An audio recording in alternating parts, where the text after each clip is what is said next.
Дорогие друзья, мы вели очередной раунд таджикско-киргизской переговоров по части делимитации государственной границы. Как уже стало традиционно, мы сперва обсудили очень важные моменты с уважаемым Топчибек Иршаевичем Тыршиевым. Обсудили мы основные принципиальные вопросы. Были моменты, касающиеся действительно жизненно важные. Это направление Кулунду, Максар, Арка, дорога Хистиварс.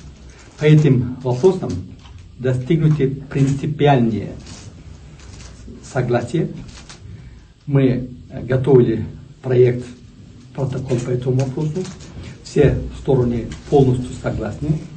Мы сделали очень значительный шаг вперед.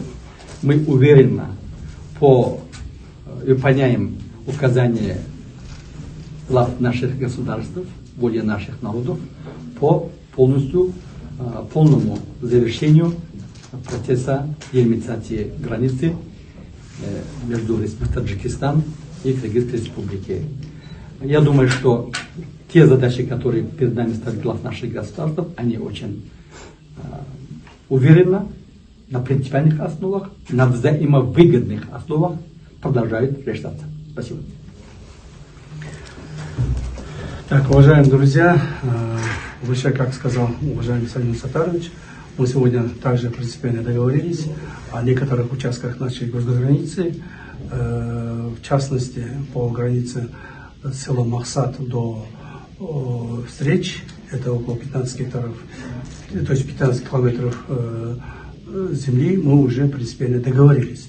Теперь остается нашим комиссиям описывать все эти договоренные границы, и мы как бы остаемся довольны результатом наших переговоров.